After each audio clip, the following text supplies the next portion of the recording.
It's my cousin Debbie over there. So we come together here today, Creator, giving thanks and gratitude for you here today, for our lives, for the opportunity to improve ourselves, our beings, and the surroundings, the place where we life, and those that we life with, and the way of our life here today, Creator, that we are able to seek out these opportunities to grab a hold of truthful knowledge, that we can use it for our own benefit, be the beneficiaries of each other's friendliness and kindness and generosity that we are creating here today, this holy hoop, this sacred circle of two-leggeds here in a good way, from the oldest to the youngest, in all these different directions, the ones in between here. Bless the people up, bless their hearts up today, that they're doing something good, something creative here, that they're creating community with love and with hope and with the faith, and exercising the charity, exercising their sovereignty. We come here and ask that you clear the clutter in our minds, as we become one here, to unify, to help heal our community, help heal the members of our immediate community, or somehow, some way, that have lost members, have lost loved ones, have lost family members somehow, some way, Creator God, to this unknown chaotic disease that is running rampant and having its way upon us here. Let us be the light and be the truth, that opposes and resists this disease and things like that brings leaders to become leaders in their own right here, to help support the new tomorrow, Creator God.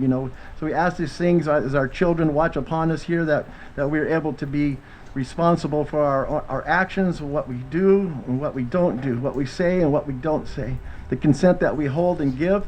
May we give it with cognitive and coherent thinking in a good way. I just want to say, let's all have a good day today, and in a good way. All my relations. Thank you. The disparities that are documented, such as Black people are more likely to die from cancer or suffer from depression, that Black children have a higher level of stress, Black women are more likely to die during childbirth, they still exist.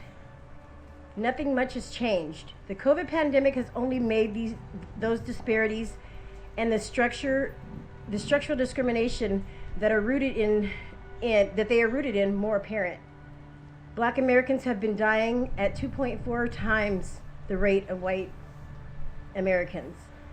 Today, Black people in the U.S. are more likely than white folks to live in the deserts with limited access to fresh fruits and vegetables. They're less likely to have access to green spaces. Black adults are more frequently exposed to occupational hazards, working in the front lines for less pay with less access to medical care. Everyone feels stress, but I just want us to not forget how many more resources some people have to mitigate that stress when they aren't a member of a discriminate group. And that racism is the root cause of vulnerability of disease. That's kind of heavy, but I wanted to lay it out here on the waters, like was shared with us, to get a breakthrough. There's so many things that we're experiencing in the community. Police violence. I lost a loved one due to violence, due to the police and their neglect, and the medics didn't give her proper medical care. I like to say there's one love, one fight, one life. And if we can build it, and we can reach out to folks, if we can just be there for somebody, it makes it that much easier. In Judaism, when someone dies who's close to us, we have a tradition of tearing our clothes because we are struck with grief and we have to physicalize our grief. We need to have an expression of our bodies to show what we're going through, and that the community can see our ripped clothing and know what we're going through and offer their comfort to us. It's called Kriya.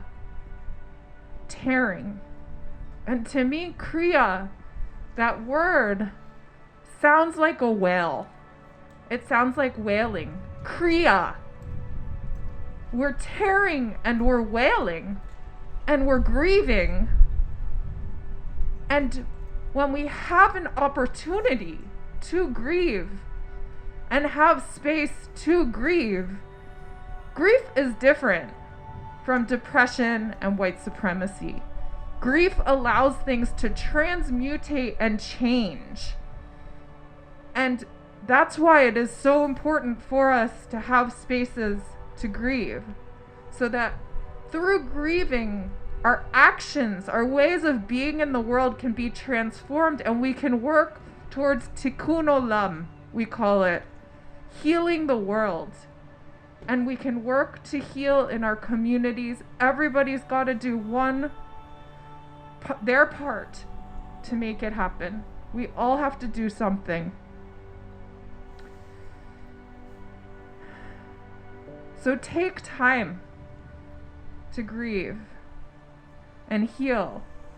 And today I offer, with the help of Kathy and Corey and Talauna, who helped to build this ritual today, we have some cloth that is going to get passed out, and it has been washed, so you know. And I offer, whether you're Jewish or not, that you can do this ritual of tearing, of kriya, of tearing fabric. And as Robert so wonderfully shared with us and generously shared with us, his rituals, this physical form that he shared with us, and these altars and the smoke, that these physical forms of all our rituals, and everyone has this within their ancestry, that these physical forms, we are physical beings, so we can do these things to change our bodies, because our bodies are water. And we can, as Robert spoke so beautifully, to change the way that we think and work to think towards healing and towards justice. And then move our bodies to those healing actions. So as you tear, allow yourself to feel your feelings of what's been torn from you. The grief, the loss that you have experienced.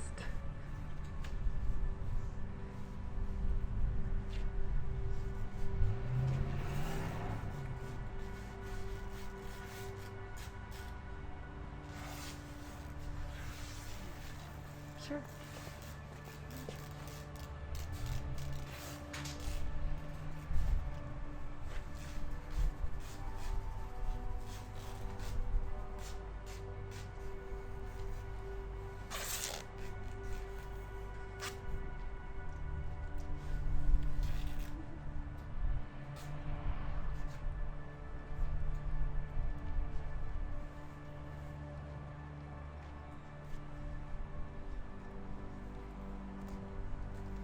And one of these pieces you can take home with you to remind you of being a part of this together.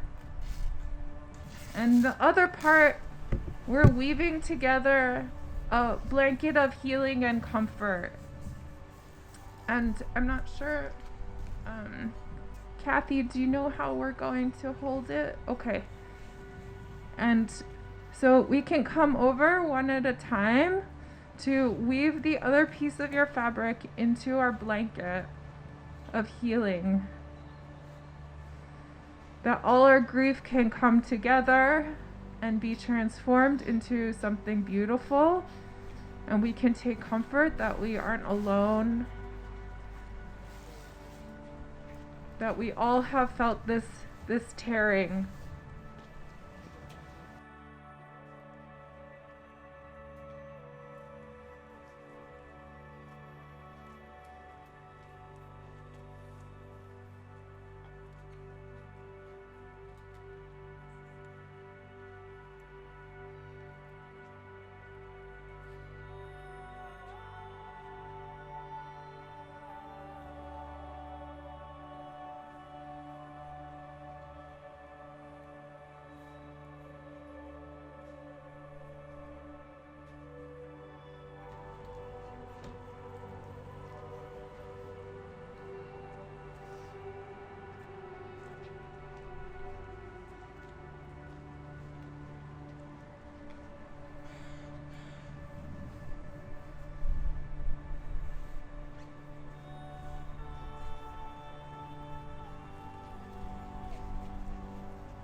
And we'll just close out. Thank you. Look at this beautiful blanket, and we'll add some more. There might be other people who couldn't be here who we'll add theirs in time as well. And I wanted to share, just in closing,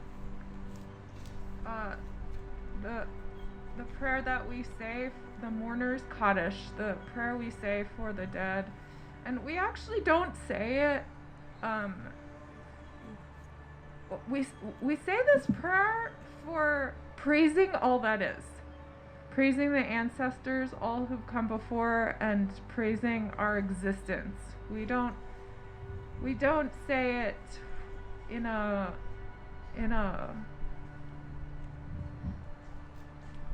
how do I say this? We understand that death is part of life, and it hurts, and our hearts break, but we do become more whole with our broken hearts, and there is healing that is it. All death contributes to life. No one's death is in vain. Everyone who has lived and given their creative force to creation is honored. And actually, because this isn't a Jewish group of people, I'm actually just going to offer the prayer in English so people can connect in their hearts more with what it says.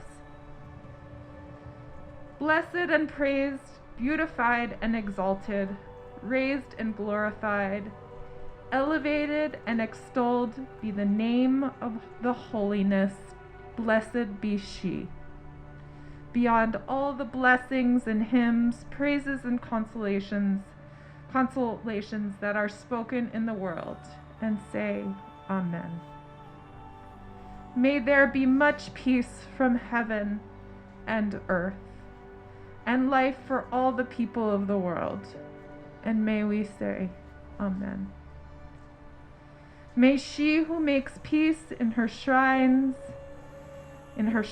of the living waters, of the air, of the plants, the animals, all beings, make peace for us and all the peoples of the world. And let us say, Amen. May you all go in peace and know healing, and thank you for being here today. Blessings upon all of you.